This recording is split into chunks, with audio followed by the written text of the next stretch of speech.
Welcome to the launch announcement session of the Fact-Finding Commission of Inquiry for Cambodia, designed to tell the truth to power about how and why democracy and human rights are being systematically destroyed in Cambodia by the Hun Sen government. It is no accident that this commission begins its work today, on October 23, 2021. This date marks the 30th anniversary of the Paris Peace Accords, the international agreement that ended the Indochina Wars and established the internationally agreed-upon framework for the operation and governance of the modern state of Cambodia. The accord set out in detail the basic principles and standards of democracy and human rights that the international community mandated and the Hun Sen government agreed would serve as the framework for how Cambodia would operate. But in recent years, most especially since the lead-up to the 2018 national elections, these standards have been grossly and extensively violated in order to keep Hun Sen in power and his family and friends enriched. Hun Sen has misused the laws, the courts, and the security law enforcement systems to suppress and eliminate the political opposition, to assassinate, arrest, and imprison anyone speaking out to criticize his government, to repress free speech and an independent media, and to line the pockets of Hun Sen's family members and supporters. Independent monitoring groups like Human Rights Watch and Global Witness have issued reports highlighting these violations, and international officials and agencies like the UN Special Rapporteur on Cambodia, Rona Smith, have issued statements condemning these practices, but their challenges have not been able to stop or even to moderate the abuses that have been taking place. Recognizing that we have reached the point of no return, where more meaningful and systemic remedial action is required if we are to prevent 37 more years of suffocatingly abusive dictatorial governance, the Cambodian people have decided to take matters into their own hands by creating an independent fact-finding commission of inquiry to lay out the stark reality and to identify in very specific terms what must be done to end the repressive policies and practices that have ruled Cambodia for the past 37 years. The goal must be to return Cambodia to the human rights and democracy standards that the Paris Peace Accord set out and guaranteed 30 years ago today. In this launch announcement session of the Fact-Finding Commission, followed by several additional 2-hour sessions that will be held over the coming year, each hearing dealing with a critical, substantive issue will be addressed through testimonies by expert witnesses and representatives of victims of the abuses. In these sessions, we will begin to see and hear, in the strictest of terms, the reality of how and why the Hun Sen regime has destroyed democracy and human rights in Cambodia for its benefit and at the expense of the Cambodian people. We will help everyone understand why these repressive policies and practices violated not only the Paris Peace Accords, but numerous international treaties and international laws. We will identify the remedial actions that now must be taken to bring about meaningful and systemic change and improvement on the democracy and human rights fronts. Starting us off today as introductory keynote speaker will be former Australian Member of Parliament of Victoria, Hong Lim, explaining the work of the Fact-Finding Commission and how it is closely linked to today's celebrations of the 30th anniversary of the Paris Peace Accords. His statement and all subsequent statements today will be accompanied by highlight captions to alert you to the key points he is making, along with inserted visual images like news headlines and video clips that provide meaning and content to the references being made. Please welcome Hong Lim, a member of the Khmer community and former Australian Member of the Parliament of Victoria. 30 years ago today, the international community came together to adopt the Paris Peace Accords, establishing the current government framework for the state of Cambodia is part of a major agreement to establish peace and security and end the long-standing military conflicts in the Indochina region. As such, the Accords represent one of the most important historical documents for Cambodia because it set out the core standards and principles that both the government of Cambodia and the international community agreed would serve as essential framework for the operation of the Cambodian state. Among them were the core principles and standards regarding 1. The operation of democratic governance in Cambodia. 2. Observance of internationally recognized human rights standards. 3. Maintenance of the sovereignty and territorial integrity of Cambodia based on the total withdrawal of all Vietnamese military forces. The Khmer community today is coming together to observe and to commemorate the adoption of this important historical agreement and to renew our commitment to the 3 basic sets of principles that the Accord mandated as the bedrock foundation for the governance of Cambodia. As the centerpiece of the observance and commemoration, we have established and today will be announcing the launch of a special tribunal that the Khmer community has created to make an independent fact-finding effort to determine whether the government of Cambodia has lived up to its promise to abide by the Accord's democracy, human rights, and self-determination standards. Sadly, there have been increasingly strong indicators, including how the most recent national election in 2018 were held, and the upcoming 2023 national election are being planned, suggesting that the Hun Sen government has been violating the Accord's standard on a widespread basis. That is why this fact-finding commission has been created to assess the Hun Sen government's compliance with the Accord standards that they agreed to 30 years ago, and to identify in very concrete terms any remedial action that must be taken to bring the government into compliance where major abuses are identified.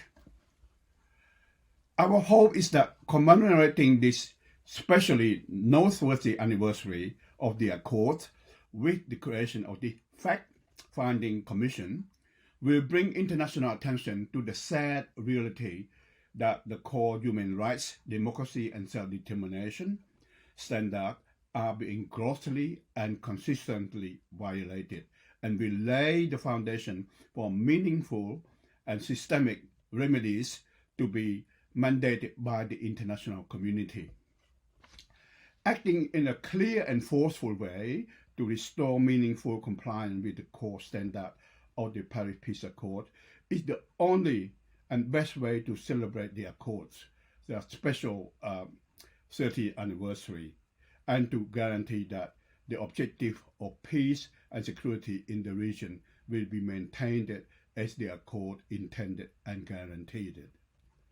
The first session of the Fact-Finding Commission for Cambodia that we are announcing today is a first step toward returning Cambodia to the path set out for it by the Accords 30 years ago. It is a path paved by the adoption of the core guiding principles for democracy, human rights, and territorial integrity that the government of Cambodia and the international community agreed to abide by 30 years ago. Isn't it time for all of us to take the clear-cut, dramatic action that is required to identify the substantial violation of the Accord that have been taking place, and to demand the type of meaningful systemic changes that are required to bring the government of Cambodia into compliance? This action is long overdue. We, the Khmer community, hereby welcome the Fact-Finding Commission of Inquiry for Cambodia and encourage the international community to participate in its upcoming proceedings. Today, to give everyone a taste of what is to come during the upcoming session of the Commission, and to help to explain why these Commission's hearings are so important, we have invited a number of the victims of the massive abuses that have been taking place to testify about the violations that have occurred and how they have affected the people of Cambodia. Over the course of the next several weeks and months, the Commission will hear further and more detailed testimony from victims and their representatives and from a variety of expert witnesses that have been involved in monitoring and documenting the policy and practice of the Hun Sen government that have violated the Paris Peace Accords, the Cambodian Constitution, and many universally recognized treaties and other international standards. Please join us in following and participating in and supporting this important effort to bring justice and accountability to the Khmer people and to Cambodia. Thank you.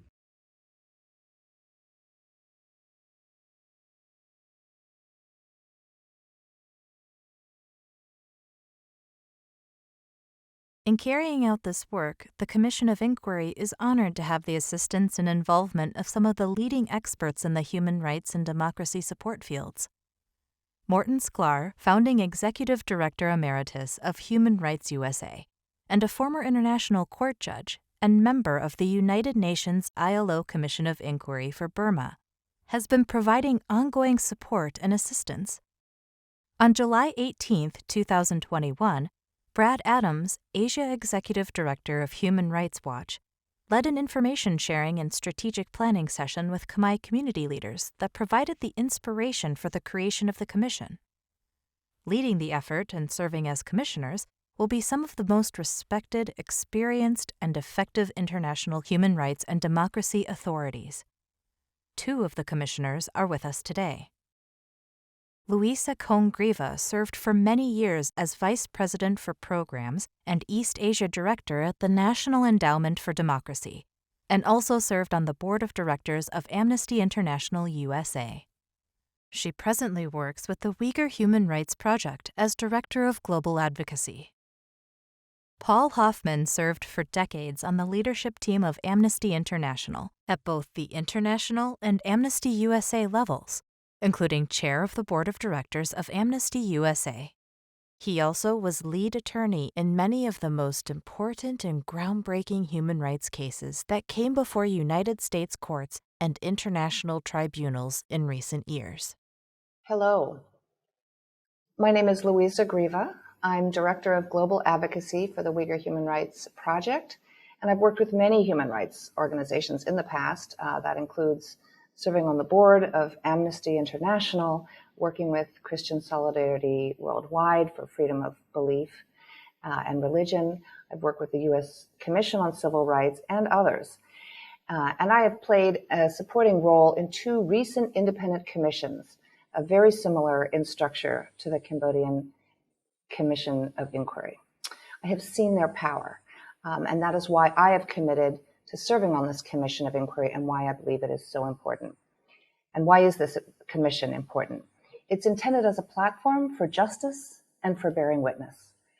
First, it brings together independent commissioners who have no other goal than to look objectively and carefully at the evidence for freedom and democracy current status in Cambodia, and to look at the need for Cambodia's political life and respect for the dignity of citizens to be brought up to basic international standards to respect the fundamental rights of the entire Khmer nation. Second, this commission, its hearings, its taking of evidence, and its final product are designed to be a reliable, credible basis for action by others. That includes neighboring countries. It includes international commissions. It does include people of goodwill in Cambodia. International actors will include international accountability mechanisms that Khmer activists and pro-democracy advocates have been calling for many, many years. This commission is intended to bring additional platform of credible evidence and recommendations to their attention. That will include United Nations Special Rapporteurs, the thematic rapporteurs, other UN bodies, and of course governments around the world that are committed to democratic values. The next steps will be for us to form a full complement of commissioners. With our launch today, we are standing up the commission, and then we will be filling in those who play key roles, commissioners, legal analysts, and additional assistants. And we welcome participation by people who are ready to help serve. Then we will be preparing a formal charter and scope of work. And the final product will be a report that will include recommendations and the facts that have come before this commission. To arrive at the findings in this final report, we will be holding a series of public hearings over the course of the year. And as we've seen, we will see today in today's testimonies, truth-telling is powerful. We will also hear from experts about the documentation that they've carefully conducted, in many cases over many, many years. But most importantly, we will hear directly from survivors and witnesses whose own freedoms are at stake, whose freedoms we strive to support through this commission. And on a personal note, I want to say it really is an honor for me to work with the Khmer community and their allies and friends who are striving for human rights and democracy. It is for their freedoms, their fundamental human dignity, and for the sake of their children and for future generations that we're undertaking this work. Thank you to all who are joining us in this important endeavor, and I want to thank you for your attention. My name is Paul Hoffman. I am serving as one of the commissioners for these Cambodia hearings. The Commission of Inquiry for Cambodia is unique because it was created directly by the Khmer people as a way of focusing international attention on the human rights and democratic abuses and restrictions on democracy taking place in Cambodia. We hope that the Commission will help to mobilize international concern and action to stop these abuses. As the human rights movement knows, shining a strong and steady spotlight on persecution is the best way to secure justice and accountability for victims and to prevent future injustices. Of course, the Commission's work will not be enough in itself. The Commission's work is just one way to contribute to the return of democracy and human rights in Cambodia. We hope that the human rights community and the community at large will join in the work of the Commission as we hold a series of hearings in the coming months to expose and document these human rights violations as a way of ending them. Thank you.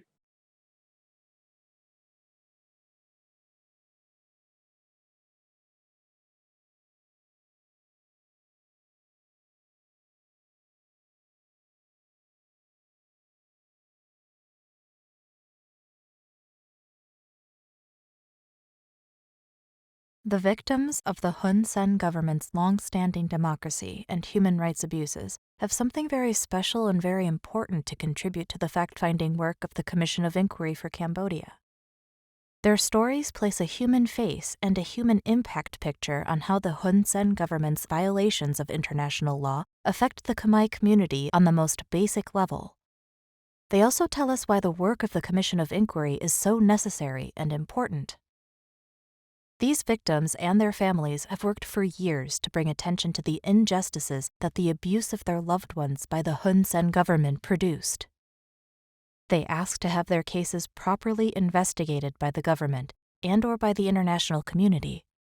They ask to have the real perpetrators of the assassinations and other abuses identified and held accountable.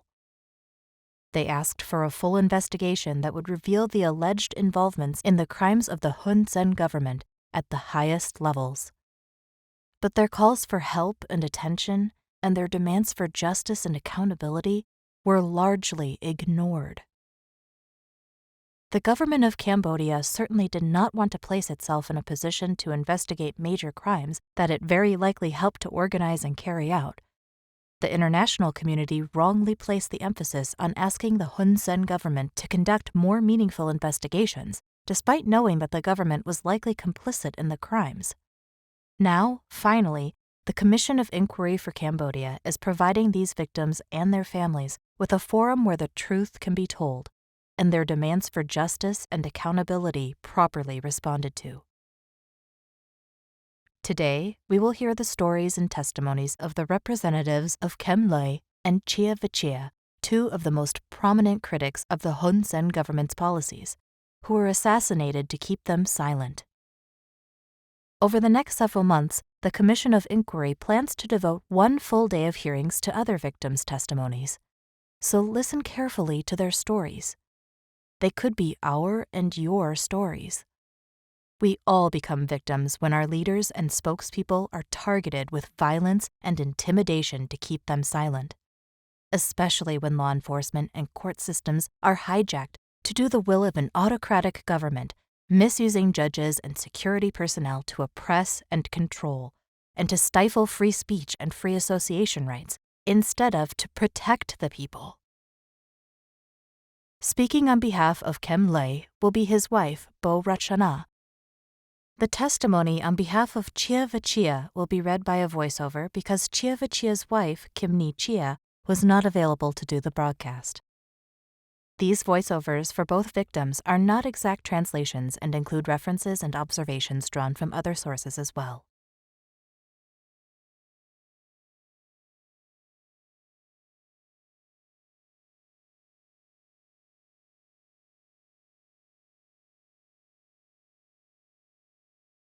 My name is Bo Rachana.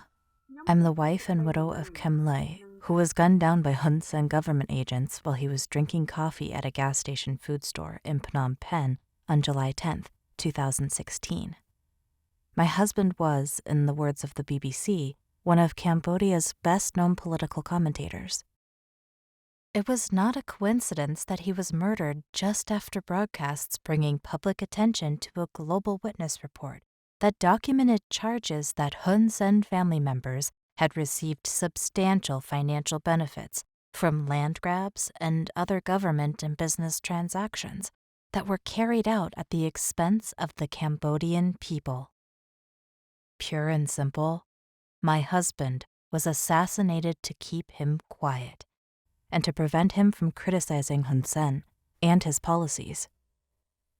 Just before he was killed, Kem Loi warned Chom Bun Tet, another political commentator at the time, "Brother, our lives are at stake here. It is risky to speak out against the government." A few days later, he was killed, and an Amnesty International videotape analysis of the shooting and the escape route taken by the shooter, as well as comments by several other independent observers, suggests strongly that the Hun Sen government was directly involved and responsible for the murder. The government never investigated the crime, and they pinned the assassination on a fake killer to avoid facing an investigation that would reveal their own complicity. Finally, this Commission of Inquiry for Cambodia has given me the chance to speak out and to obtain truth and justice for my husband, Kem Loi, and other victims of his lethal attacks like labor leader Chia Vichia and environmentalist Chut Vuti. We need to understand that Hun Sen has a long history of using assassination, beatings, arrests, and fake criminal trials to muzzle his critics and to prevent open public discussion of his tactics. He even has used his own personal bodyguard military unit to physically assault members of the National Assembly, Kong Sopia and Nyai Chamrun, who spoke out against him, and to plan and facilitate a 1997 grenade attack at a rally of members of the political opposition that killed and wounded over 120 participants. We cannot expect the government of Hun Sen to investigate itself or to stop the tactics of harsh and lethal repression and intimidation that keep it in power, without an independent voice that seeks and tells the truth about the Hun Sen government's abuses. That is why this hearing and the work of this independent Commission of Inquiry for Cambodia are so important. Thank you for finally giving me and my children the chance to speak the truth about my husband's killing, and to obtain even a small measure of justice and accountability against the real perpetrators responsible for his death.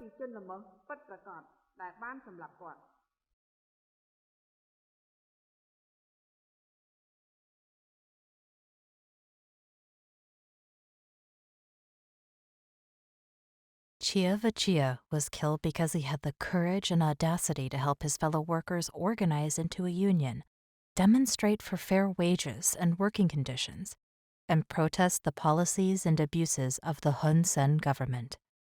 His voice and efforts to mobilize and protect workers were silenced, but his vision and his message live on. That is why we are speaking today on his behalf.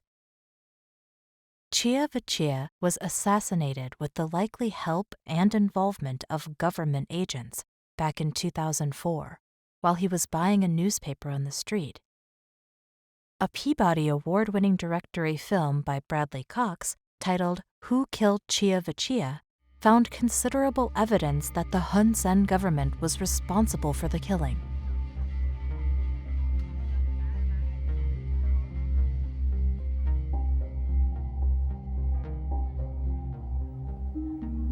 Ngày để kê thưa khít con năng pe lầm láng con hãy con đọ bụng mọt và đá hãy đai mặt kháng căn sụp hơi ở trên nà crom khmá con nơi te con nơi chui mưa câu nó vụ ấy con ở sau ban nơi te hay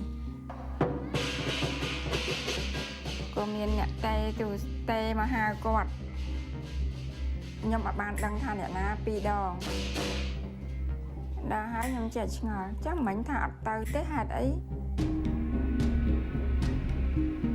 sẽ ta tới mũi pa ấy sẽ ta ập tới ghê nơi mũi mặn em cho bị lơ và can đây nhưng mưa tới vật chỉ tới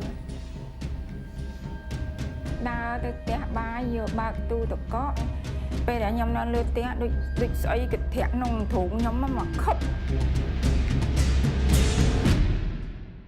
But because the government refused to properly investigate the crime and actively covered up how the crime was committed and who the perpetrators really were, we never were given the chance that they demanded for the case to be resolved so that we could receive closure.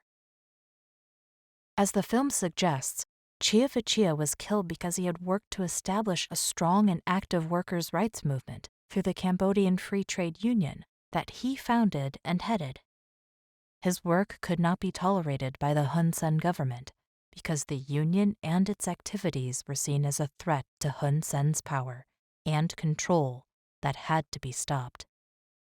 Criticism of the government and local opposition to its policies could not be tolerated, even if these actions were protected by free speech and free association standards in the Paris Peace Accords and many other international human rights instruments. So, Chia Vachia and several other union worker rights leaders were eliminated or otherwise silenced. Over the years, the Hun Sen government did its best to cover up the crime and to prevent justice from being served. Now is the time to shed a strong spotlight on the crime and the government's cover-up, and to finally have the chance to speak out to demand justice and accountability. Chia Vachia's assassination was not the first or only killing engineered by the government to suppress workers and free speech and free association rights. As the U.S. government's Federal Bureau of Investigation found in its year-long review of the 1997 grenade attack on a meeting of the political opposition party in Freedom Square, there is a long-standing pattern that the Hun Sen government has followed in suppressing freedom and preventing criticism.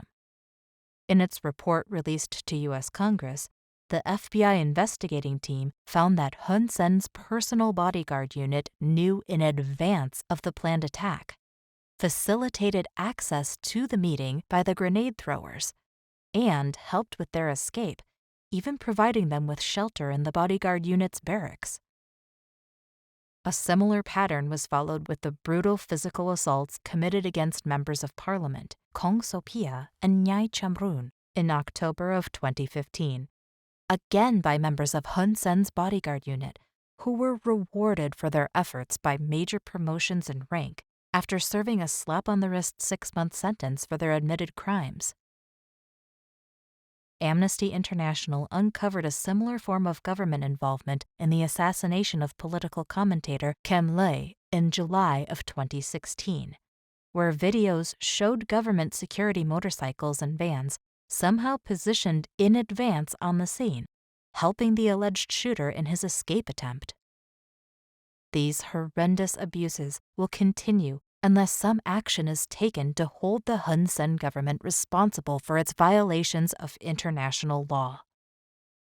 That is why we are here today, to demand justice and accountability for Chia Vichia and the many others who have been brutally repressed over the years because they exercised their internationally protected rights and tried to speak truth to power. It is time that the truth Chia Vichia stood for and defended with his life be told. I think they want to kill me because my experience in the past. I need to fight. I'm not afraid. If I afraid, like I die.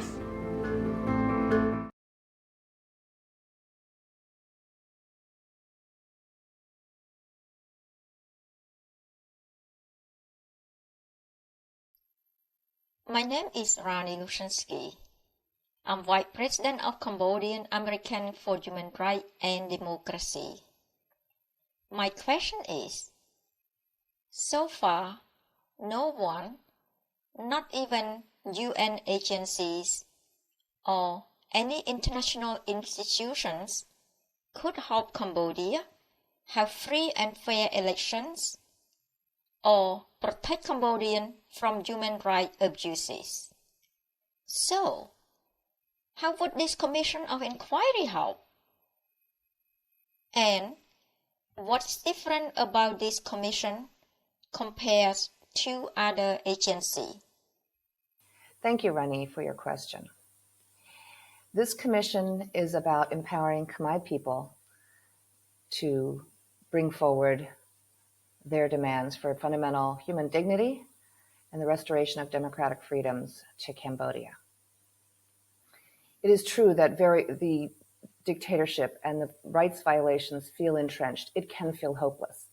What this commission does is provide a platform for victims, for survivors, and for advocates of freedoms in Cambodia to lift up their voices, to provide a product, a set of findings that are completely independent, and that the Khmer activists can then work with commissioners and their other allies to bring forward to other actors who must take action to support the development of better standards of human rights, better respect for democratic freedoms in Cambodia. It's a journey. It is not one step. Over the course of the year, we'll be working together to provide those opportunities for Khmer activists to be part of the solution themselves. For one thing, I think the efforts of the commission are intended to support all of those efforts and to bring them forward. One of the differences in this particular process is that it has been created by the community itself. And I think that mobilizing the community is an essential first step towards having more effective action in all of the different forums in which action can be taken. So there's no guarantee, but this we hope will reinvigorate interest in the problems in Cambodia, raise public awareness, and be an effective supportive element to all the other efforts that are going on. Hello, my name is Setha Duk, President of the Cambodian League for Human and Citizen Rights, Ligue Cambodienne des droits de l'homme et des citoyens. My question is, since Hun Sen has always resisted international pressure, how do we organize and carry out advocacy efforts that will convince him to take necessary steps towards meaningful systemic changes? What additional kind of pressure can we apply now? Well, thank you for your question, Sita. Even the most powerful and authoritarian regimes and dictators do pay attention to public pressures and the people's demands for changes in abusive policies and practices.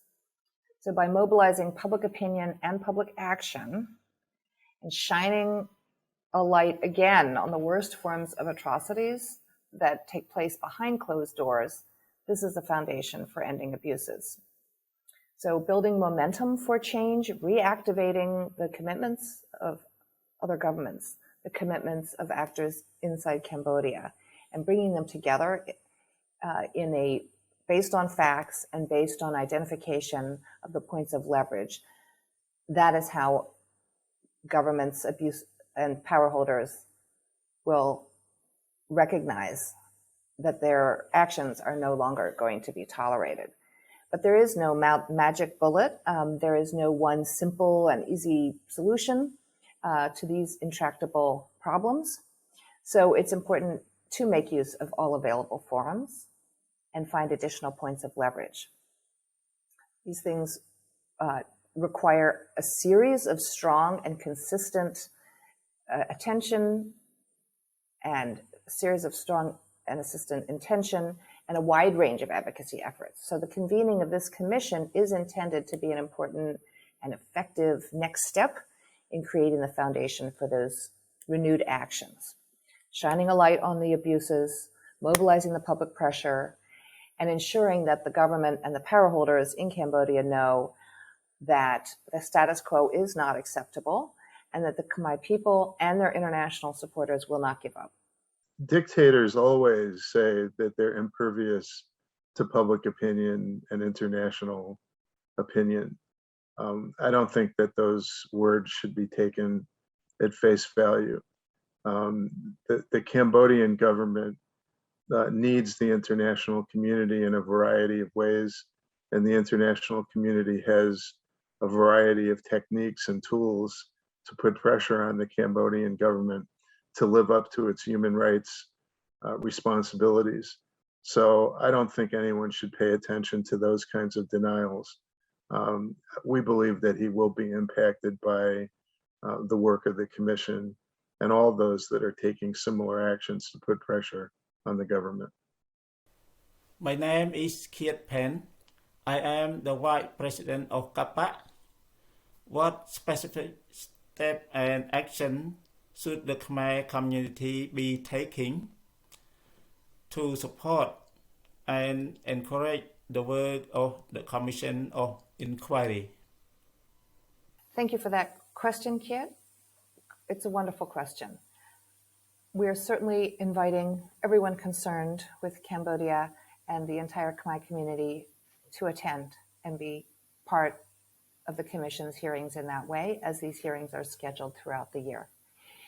We certainly want to ask people to come forward if they have a story to tell, if they have evidence of the abuses and violations of the Paris Peace Accords, if they have a story that will be compelling to tell the world. Please do come forward, and the Commission will be treating every communication confidentially. If you want to tell your story, we understand that people may fear for their safety or their family members, and therefore our secretariat, our core group, will treat every request or inquiry with confidence, and as we work out how your story can be told, whether you tell your story or you're told your story is heard another way. And we definitely need help for translation. For anyone who's coming forward, who wants to come forward in support, please let us know if you can provide some translation or interpretation, especially in Khmer and French. And we need help with graphics and social media. We do need financial support and other kinds of donations for the cost of holding these hearings. That includes the media production costs, equipment for victims to be able to tell their stories, and other costs. So fundraising of even small donations, every kind of donation is very, very welcome. And then finally, getting the word out. We want everyone to let people know that the hearings are happening. And once the Commission's findings are issued next year, we will all need to be working together to get those findings in the hands of people who need to take action. Thank you again. One of the things that I think the community should do is attend the hearings, pay attention to the information and evidence that is produced by the hearings, and to try to disseminate that information as widely as possible, not only in the community, but in other communities that care about human rights. I think that the information can also be taken to international bodies that are considering human rights in Cambodia. It can be taken to religious institutions, to human rights organizations, to community organizations all across the country and in other countries. And it's really a way of helping to build a broad-based movement to achieve human rights in Cambodia. My name is Real Dara, representing Khmer Unity for Cambodia in Seattle, Washington. I have two questions to the Commission. The first one, what other development and activities are coming up that are related to the Commission and that can be used to support its efforts? Secondly, can the schedule compliance review session on Cambodia by the United Nations Rights Committee of the International Civil and Political Rights, or ICCPR, have? Thank you for that question, Rio. The answer is yes. Absolutely. The Commission's work is intended to support, amplify, and in fact, elevate the work of every other process that's in place, whether it's the work of the United Nations and every other forum where Cambodia's fate is in discussion. So we know that the Khmer people need their crisis of human rights and their crisis of democratic freedoms brought to light everywhere. The Commission's hearings themselves will be public and available for every fact-finding organization and for advocates, for Khmer advocates, to bring to the attention of national governments, to bring to the attention of civil society groups that are concerned in the region, in Southeast Asia, in international forums, and around the world where the Khmer diaspora lives. Every one of these forums is welcome to use the public hearings and especially the findings. And that will be a big effort when the Commission's findings are issued at the end of the year. These findings are intended to be used in other forums, and we certainly welcome everyone's support in getting that to happen. One of the central purposes of the Commission is to gather the evidence that shows that Cambodia is not living up to its human rights obligations, and to shine a light on that, and to highlight the discrepancy between what Cambodia has promised to the international community and what it is actually doing to its people. And so that evidence and the information that's generated in the Commission's hearings can be taken to a wide array of international organizations, the United Nations, ASEAN, many other organizations that have some role in putting potential pressure on the Cambodian government to live up to those obligations. And it's a long course to take, but we hope that the Commission's work will help to build an even more sturdy foundation of evidence and facts that can be used in a wide variety of places and international institutions to put the pressure that's necessary to achieve these ends.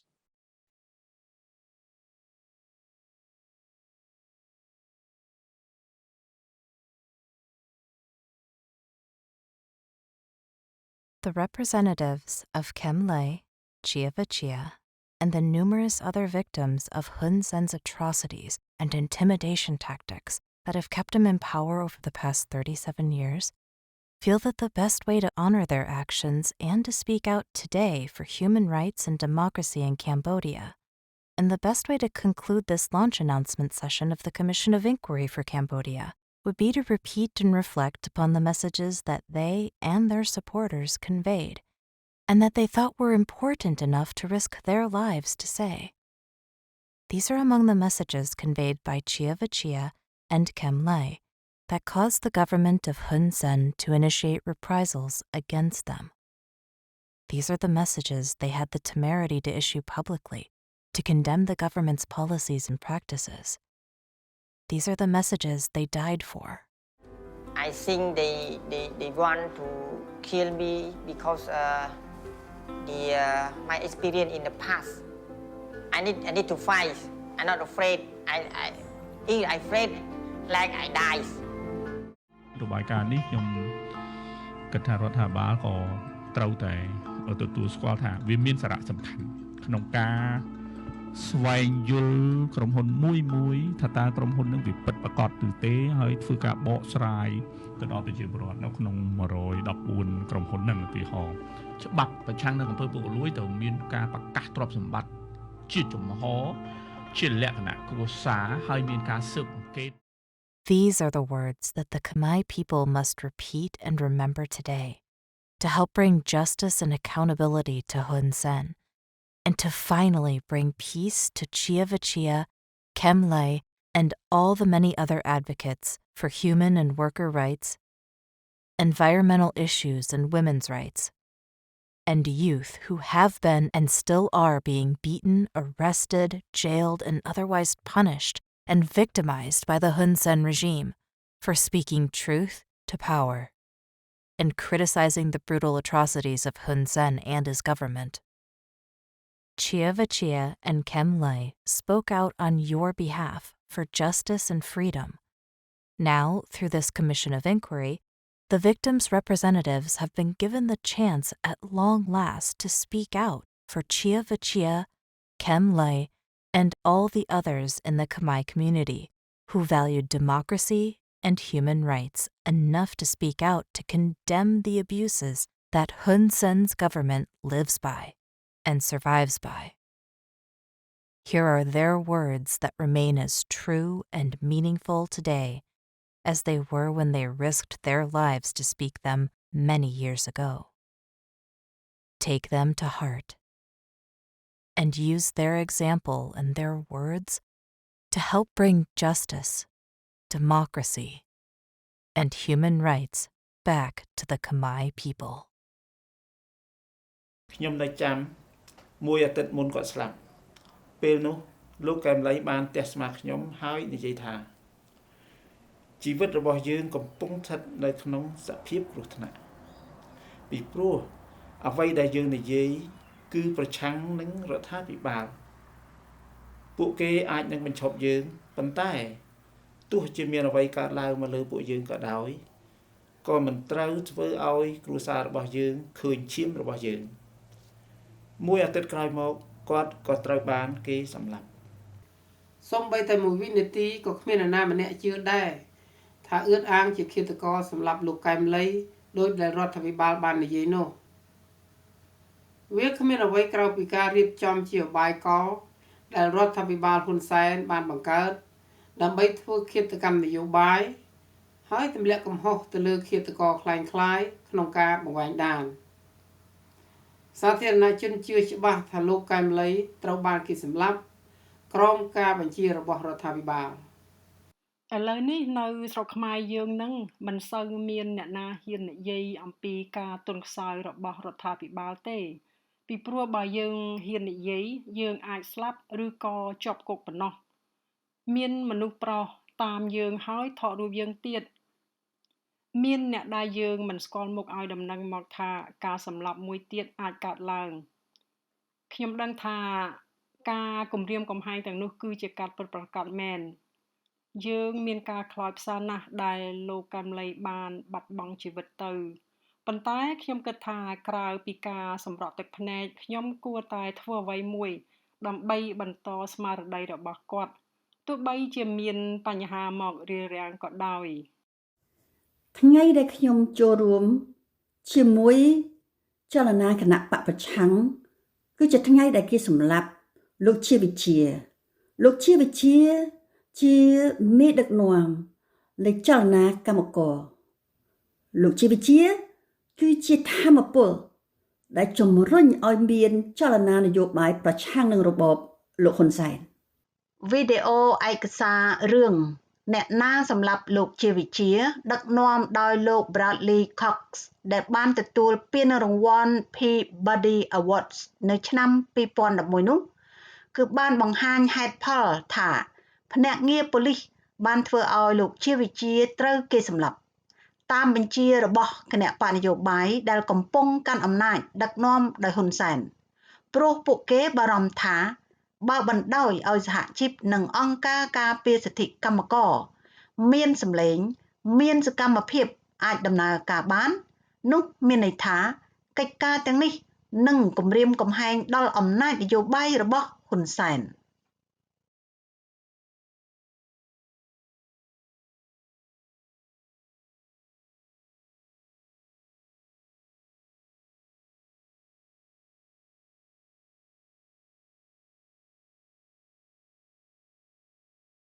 What can we expect from the Commission of Inquiry for Cambodia?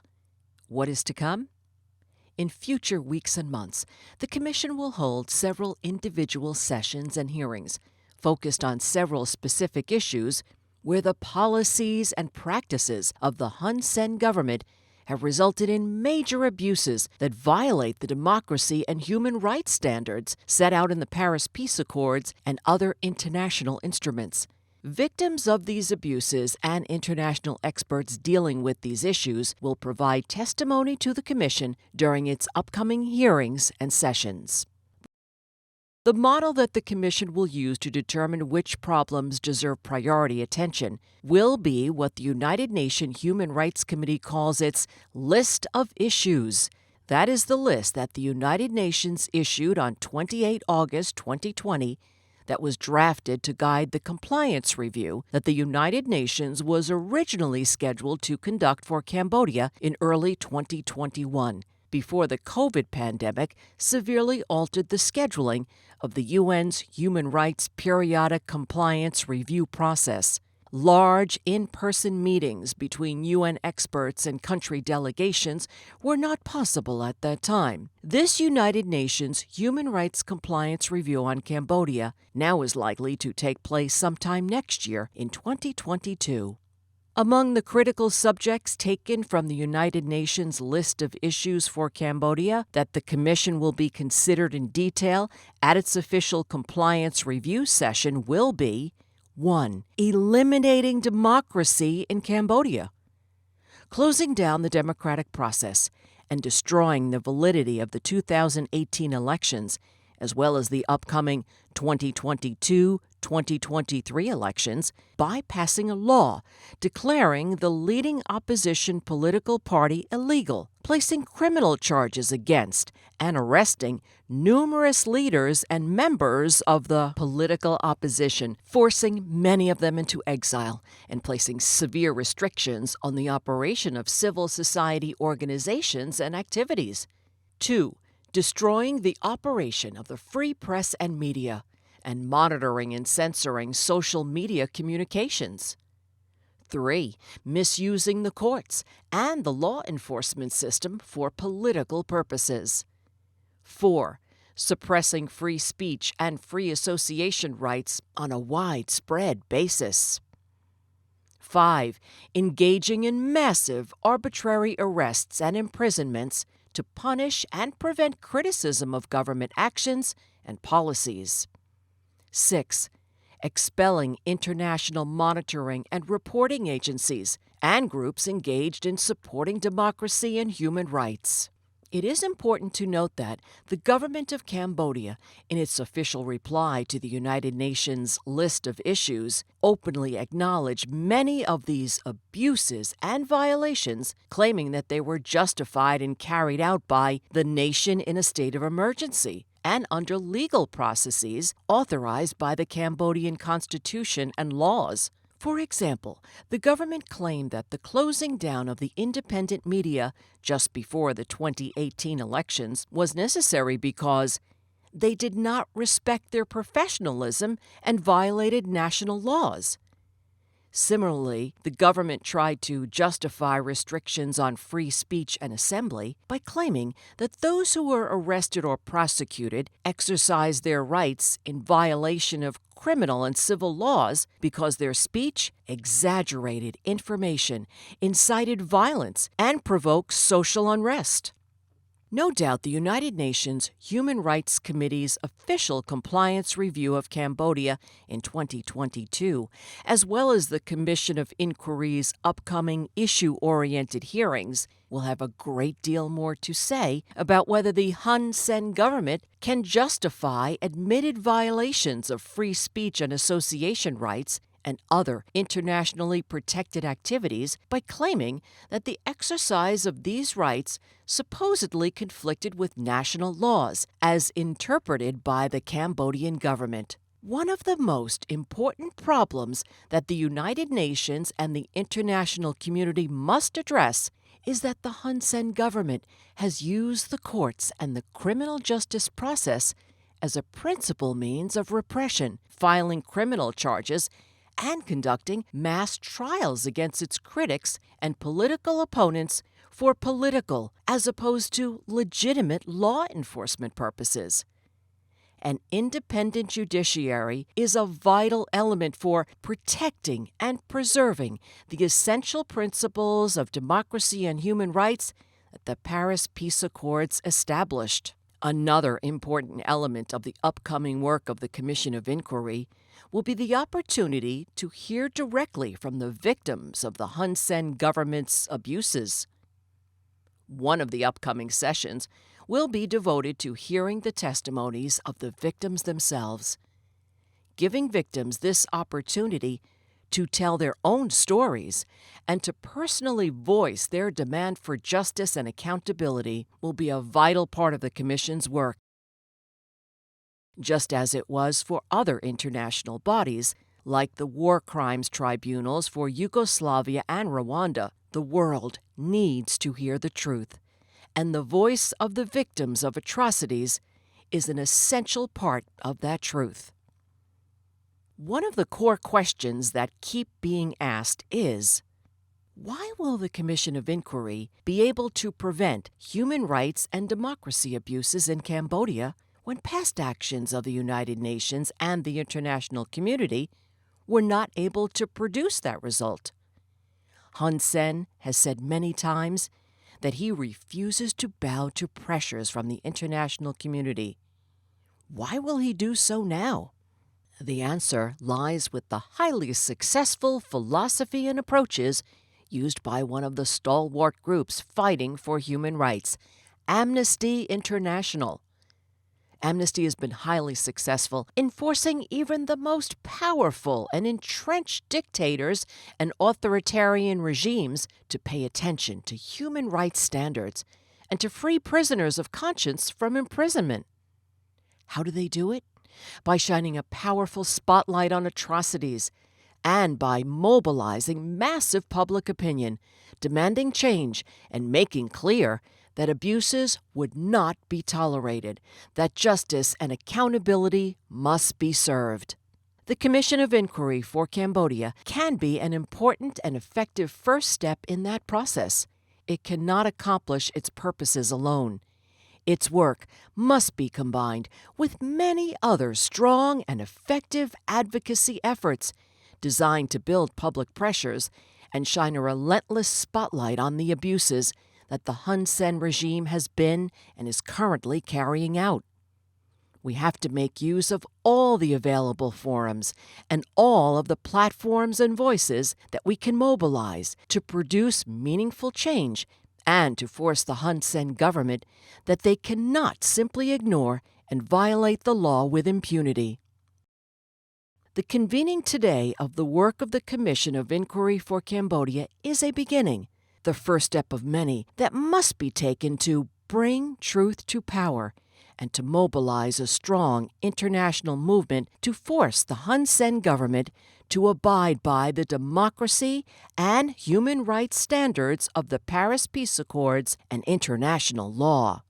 Join the Commission of Inquiry in its quest for justice and accountability for Cambodia. The Commission does not offer a simple, fast, one-step solution. It provides a beginning in a growing movement towards the truth for the Khmer people.